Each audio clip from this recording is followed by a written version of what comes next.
What happens when the cameras stop rolling and the applause fades away? At 90, Sophia Loren guards a secret life that's far from the fairy tale we imagined. Here's a cinematic icon's fall from grace, a cautionary tale of fame's fleeting nature, and the cruel hand of time, early stardom.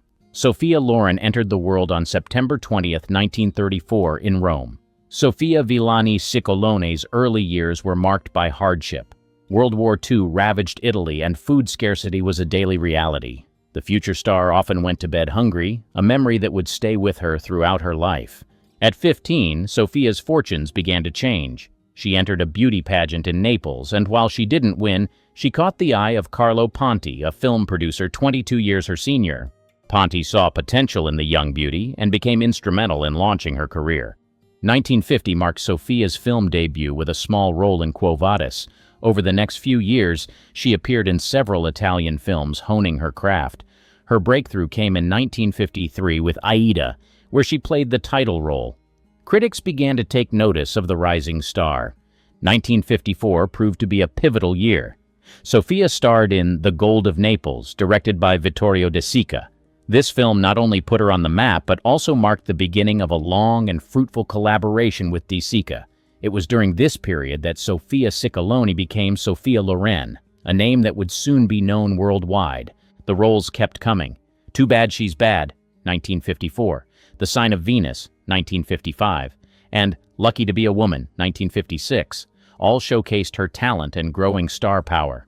By the end of the 1950s, she had become Italy's biggest star, with Hollywood knocking at her door. In 1957, Loren made her Hollywood debut in Boy on a Dolphin. The film introduced her to American audiences and marked the beginning of her international career. However, stardom came at a price. Long hours on set, constant public scrutiny, and the pressure to maintain her image took their toll. Despite the challenges, Loren thrived. She once remarked, "Mistakes are part of the dues one pays for a full life." This philosophy seemed to guide her through the ups and downs of her burgeoning career. As the 1950s drew to a close, she stood on the brink of global superstardom, ready to take on the challenges and triumphs that lay ahead. Hollywood breakthrough. The 1960s catapulted Loren to international stardom. She kicked off the decade with It Started in Naples, 1960, starring opposite Hollywood legend Clark Gable.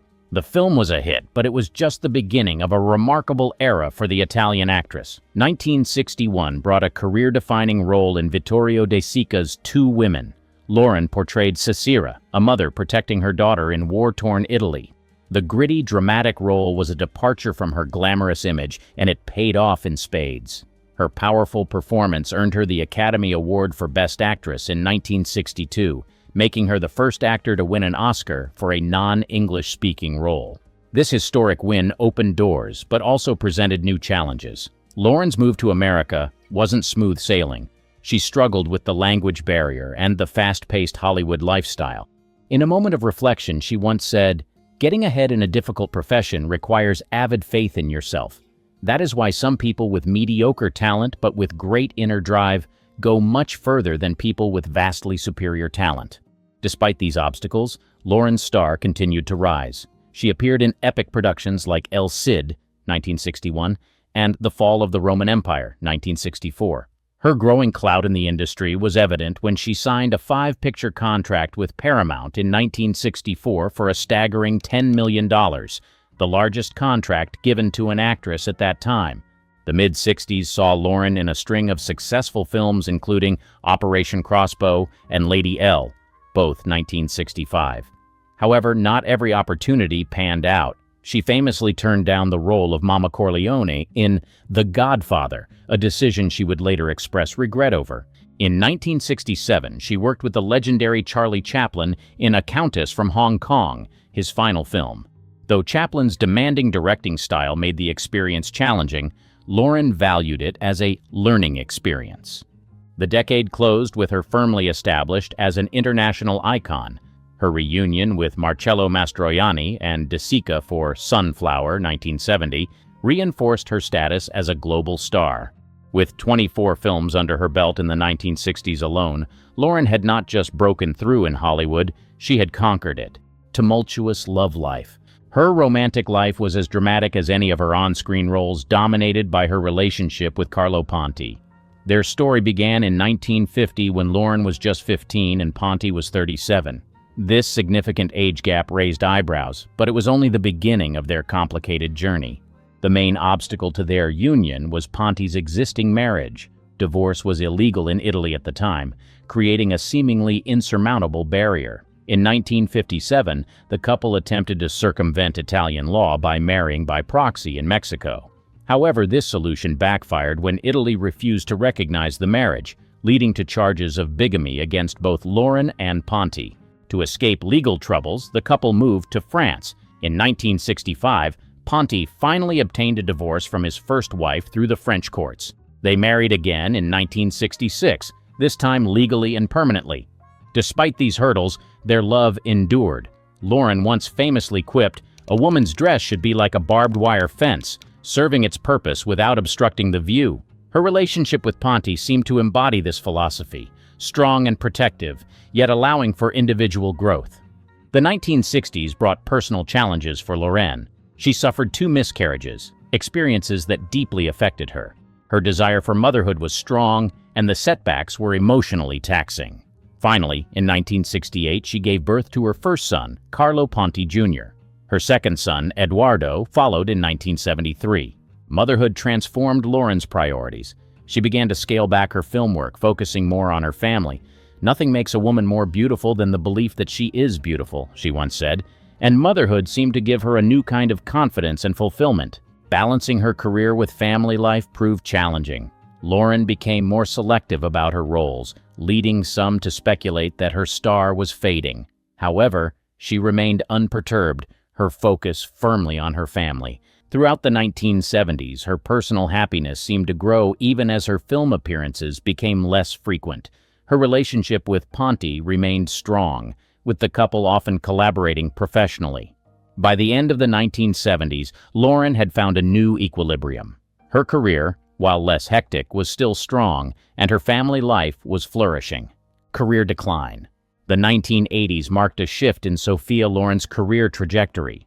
As she entered her 5th decade, the actress found herself grappling with an industry that often sidelined older women. The roles that had once been plentiful began to dwindle, and those that came her way often failed to match the caliber of her earlier work. In 1980, Loren starred in Firepower, an action thriller that received lukewarm reviews. Critics praised her enduring beauty but found the film lacking. This pattern would repeat throughout the decade, with her performances often outshining the material she was given. Television became a new frontier for Loren. In 1981, she appeared in her first made-for-TV movie, Sophia Loren, Her Own Story, a biopic where she played both herself and her mother. While the project allowed her to showcase her range, it also signaled a shift away from big-screen stardom. Despite the challenges, Loren continued to work. She appeared in Aurora, 1984, and Courage, 1986, though neither film matched her earlier successes. In 1988, she starred alongside Walter Matthau in Ready to Wear, a Robert Altman film that received mixed reviews. The decade also saw her venturing into new territories. She launched her own perfume line in 1981 and an eyewear collection in 1989. These business ventures helped maintain her public profile even as film roles became scarcer. Loss of Carlo Ponti. The new millennium brought a devastating blow to her personal life. On January 10, 2007, Carlo Ponti, her husband of 5 decades, passed away at the age of 94. The loss of her life partner marked the end of an era for Loren, who had been with Ponti since her teenage years. Ponti died of pulmonary complications at a hospital in Geneva, Switzerland, where the couple had been living for years. Their move to Switzerland in the 1980s was partly motivated by tax issues in Italy, but it had become their home. In the days following Ponti's death, Loren maintained a dignified silence, grieving privately with her family.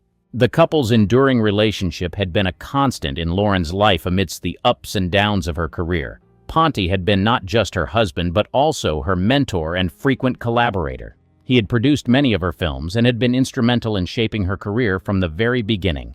In a rare interview following Ponti's death, Loren reflected on their relationship. "I was very young when I met Carlo. I knew immediately he was the right man for me. He taught me everything. He was my master, my lover, my father, my friend.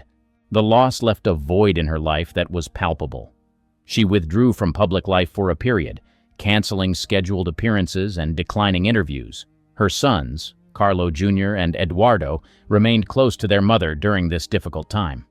As she grappled with her grief, Loren found solace in her family and her enduring faith. A devout Catholic, she often spoke about the importance of her beliefs in helping her navigate life's challenges. In 2009, 2 years after Ponti's passing, Loren made a poignant return to the screen in the television film My House is Full of Mirrors, based on her sister's autobiography. The role, which saw her playing her own mother, was deeply personal and seemed to mark a new chapter in her life and career. Health struggles. The 2010s brought new challenges for Sophia Loren as she entered her 8th decade. While she had always been known for her vitality and seemingly ageless beauty, time began to take its toll. Health issues, previously kept private, started to impact her public life more visibly. In 2011, at the age of 76, Loren underwent hip surgery. The procedure, while successful, required a lengthy recovery period. It forced her to cancel several public appearances, including a scheduled performance at her son Carlo Jr.'s concert in Canada. The following years saw Loren facing undisclosed illnesses that she chose to keep private. However, her reduced public appearances and occasional cancellations of scheduled events hinted at ongoing health struggles. Despite this, she maintained a brave face, once stating in an interview, "There is a fountain of youth. It is your mind, your talents, the creativity you bring to your life and the lives of people you love." In 2015, at 80, Loren made headlines when she was hospitalized after a fall in her Geneva home. The incident resulted in a fractured bone, necessitating another surgery. Her recovery was slow but steady, and she eventually returned to the public eye, though with noticeably less frequency. The actress's legendary beauty, while still evident, began to show signs of age. Loren, who had once famously said, "Everything you see I owe to spaghetti," now found herself battling the physical changes that come with advancing years. Yet, she approached this new challenge with characteristic grace and humor. Despite her health setbacks, she remained determined to continue working when possible. In 2016, at 81, she appeared in a short film for Dolce & Gabbana, showcasing her enduring allure. However, the physical demands of acting became increasingly challenging. Family estrangement. As she entered her late 80s, rumors of family discord began to surface, casting a shadow over the actress's once idyllic family life. The relationship between Loren and her 2 sons, Carlo Jr. and Eduardo, reportedly became strained, though the reasons remained largely private. In 2018, Italian media reported that Loren had not attended her grandson Vittorio's wedding. Vittorio, the son of Eduardo Ponti, married in a lavish ceremony in Italy. Her absence was notable, sparking speculation about family tensions. When questioned, her representatives cited scheduling conflicts, but the explanation did little to quell rumors. In 2020, Loren made a return to acting in the Netflix film The Life Ahead, directed by her son Eduardo. While this collaboration seemed to indicate a thawing of relations, behind-the-scenes reports suggested that the working relationship was professional but tense. One crew member noted, "There was love there, but also a palpable distance." Adding to the family complications were reports of disagreements over Loren's estate. With an estimated net worth of $75 million, questions about inheritance reportedly caused friction. Known for her privacy, she refused to comment on these matters publicly. Despite the apparent estrangement, Loren continued to speak fondly of her family in interviews, though her comments became noticeably more guarded. In a 2021 interview, she said, "Family is everything to me, but as in all families, there are complications and misunderstandings. We work through them." The situation seemed to take an emotional toll on Loren. Friends reported that she spent more time alone, often reminiscing about happier times. One longtime friend said, "Sophia is strong, but this separation from her family hurts her deeply. She never imagined her twilight years would be like this." Financial woes. Despite a career spanning over 6 decades and a reputation as one of cinema's greatest icons, Sophia Loren's financial situation in recent years has reportedly become precarious. The stark contrast between her glamorous past and current circumstances has shocked many fans and industry insiders alike. In 2022, Italian financial magazine Il Sole 24 Ore reported that Loren's fortune had dwindled significantly. While exact figures are hard to confirm due to her intensely private nature, estimates suggest her net worth has dropped from a peak of around $75 million to less than $10 million. This decline has been attributed to a combination of factors, including poor investments, legal battles, and the increasing costs of maintaining her lifestyle. One significant blow came from a protracted legal dispute with Italian tax authorities. In 2013, Loren won a nearly 40-year battle over alleged tax evasion from 1974. While this victory cleared her name, the legal fees reportedly took a substantial toll on her finances. Adding to her financial strain, some of Loren's real estate investments have underperformed.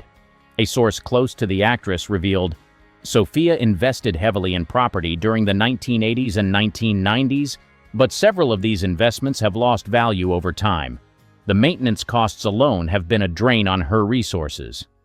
Loren's reduced income from acting has also contributed to her financial challenges.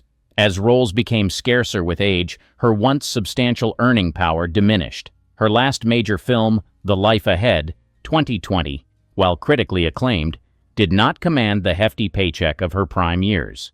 Reports suggest that she has been forced to downsize, selling off some of her properties and valuable possessions. A Christie's auction in 2024 featured several pieces of jewelry and art from her personal collection, further fueling speculation about her financial state. Despite these challenges, Loren has maintained her dignity and grace. Friends say she's adapted to a simpler lifestyle, focusing on what truly matters to her: isolation and loneliness. In recent years, Sophia Loren's life has taken a turn towards seclusion, a stark contrast to the vibrant social life she once led.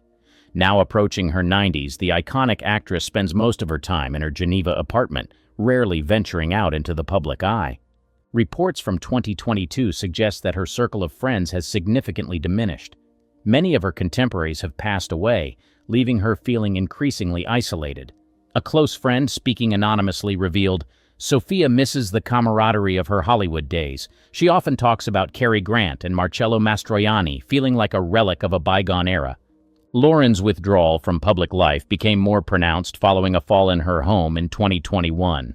The incident left her wary of public appearances, fearing another accident.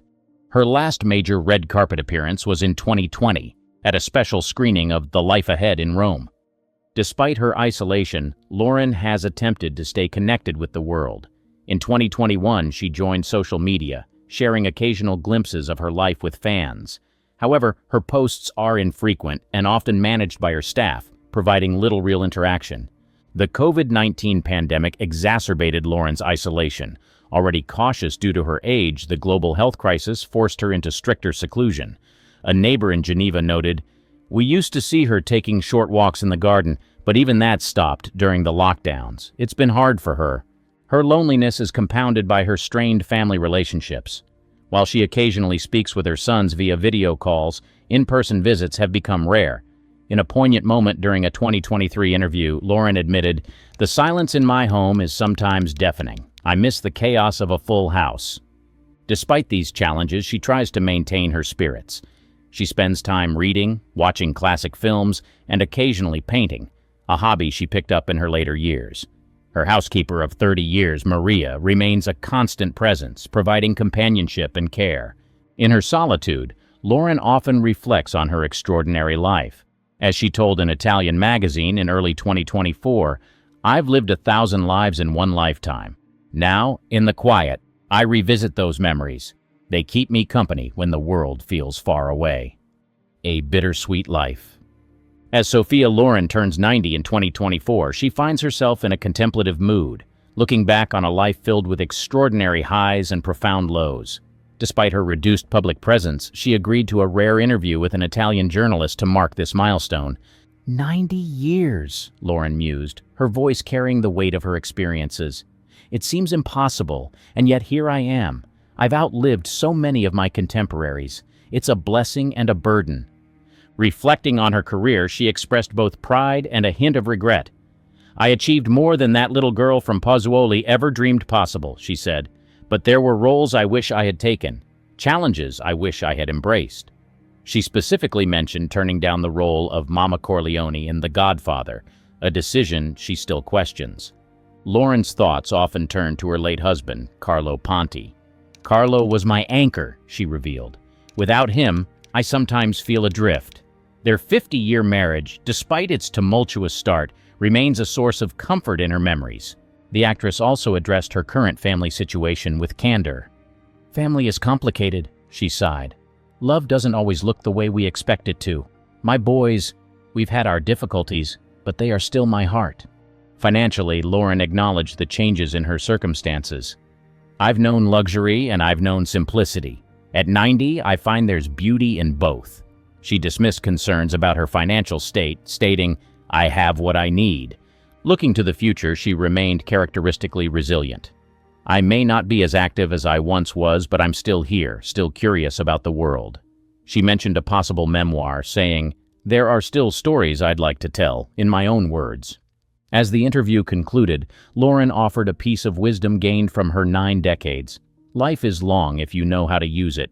I've had moments of great joy and deep sorrow, but I regret nothing. Every experience has made me who I am.